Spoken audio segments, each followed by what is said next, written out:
Coming up on this edition of Let's Talk, Erin Avery, an independent educational consultant. We'll be back right after this.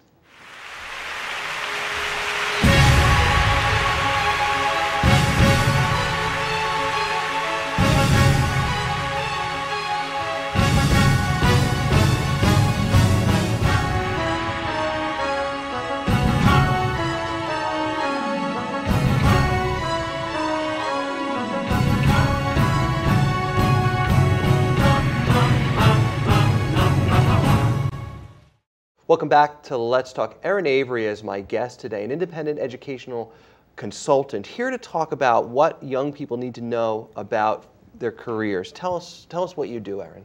Well, I'm an independent educational consultant, and by independent that means that I'm not employed by a school.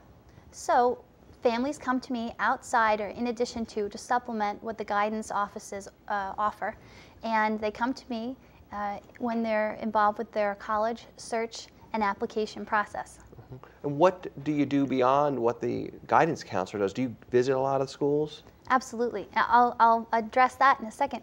But independent educational consultants add value because the national average of students per guidance counselor is 450 students per guidance counselor. And the National Association of College Admissions Counselors recommends only 250 per counselor. But that's a lot of students, Gary. Right. And it's very difficult to know and really get to know each of those students as individuals, and to get to know their likes and dislikes, their preferences, their hopes and dreams. And one survey that was just done about students' experiences is that they really only spent on average 15 minutes of FaceTime with their guidance counselor through the entire process. So it's very difficult. Caseloads are very large, is what I'm saying, on school-based counselors. And they are doing a phenomenal job based on the resources that they have and the time that they have. But families sometimes will look for supplementing of those offerings by going to independent educational consultants. And what do we offer? Well, we'll accompany, and really what I do, my mission is to advise, inform, guide, and encourage students through the college search and application process. So families will come and I'll really help them to comprise a list of colleges, to narrow the 3,000 colleges that are in the United States, and try and narrow that down to a list that will really focus on the best fit and match for each student. The first thing I would look at when finding a consultant would be, well, what's their background? I understand you went to Oxford. Tell me more about how you got to be a consultant. Sure, absolutely. Well, my undergraduate degree is from Boston College, and then I have 2 master's degrees, one from Oxford University in England, and then from Yale University. And then I taught in boarding schools, and I was a boarding school chaplain, and then I taught and worked in administration on the undergraduate level. So my background is in education. And I went into independent educational consulting because I wanted to keep my foot in higher education, but I wanted to continue to work with teenagers in that really critical transitional time in their lives. And working one-on-one with them, almost in a tutorial basis like they teach at Oxford, with one don or one professor and one student working together toward a common goal. Interesting. Now, how early do you get these young people? Do you suggest their freshman or sophomore year? Well, really, I don't want to contribute to the frenzy around college admissions by saying that you need to start when they're in diapers. No.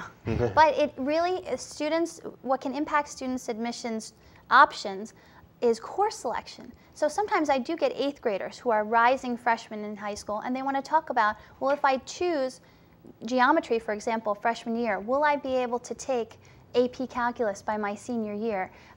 Decisions like that can really be affected by the courses that are selected in the freshman year.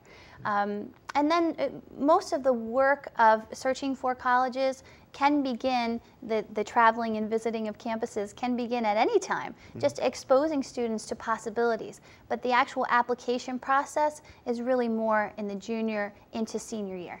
You know, we're talking about college entrance, but you also do work with boarding schools. Tell us that process, and who goes to a boarding school anyway? Oh, good question. Well, boarding schools are close to my heart because I went to boarding school in New Jersey. I attended the Petty School in Hightstown, New Jersey, and I had a wonderful, wonderful experience there. And I really fell in love with learning, and I think that's why I went into teaching in boarding schools after I finished my 2 master's degrees. I think it's a holistic education, and I think students who are very serious about a very rigorous college preparatory environment will gravitate towards boarding schools. But that's not to say that there are different tiers of boarding schools that address different types of learners. So there are options for students who have learning differences, students who have particular strengths in certain areas like art or music, or really high-achieving scholar athletes. There are numerous schools for whatever type of a learner that you have, and they're wonderful, wonderful options. It used to be that the stigma attached to boarding school was that if a student were bad or their parents wanted to send them away, but that is such a misnomer. Really, boarding schools are the most incredible opportunity for learning out there, and really only like 1/10 of 1% of the American population avails themselves of these schools, and there's ample financial aid opportunities as well. So don't think that it's just for rich kids. And is that a 5-day a week, like for example, Petty or any of the others? Do you go away for 5 days a week and go home, or do you stay away at the boarding school? Tell us about that. Many boarding schools vary. Some have a 5-day class week, but many schools will offer a 6-day class week where you'll have classes on Saturdays as well. It can be very rigorous, and but you should see the college acceptances of from these boarding schools. It's phenomenal. When do you start thinking about boarding schools when you're a parent of a young person? When do you... Mostly 7th grade families, parents of 7th graders come to visit me, and we start talking about fit. I mean, that's the most important thing that anyone can take away from this conversation, is you have to focus on the learner and what will be the best fit and match for them regarding the school. You don't want to ever set up a student to be in a situation where they're going to feel unsuccessful. So you have to match the student with the school, what the school has to offer. Some schools vary based on how many sports, say for example, that students are expected to participate in. Some schools vary in terms of the role of a chapel program that's offered there. So for example, there may be schools that are more religiously affiliated or not. And those are the types of characteristics that you should take into consideration when you're looking at the fit of a student with a school.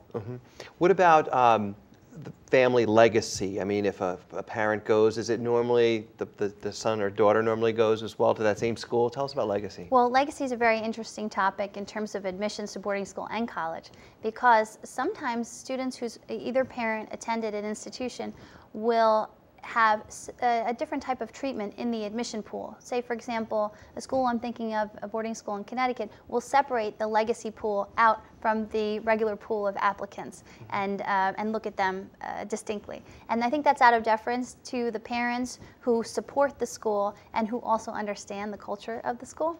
And that also can play out in the college admissions process as well.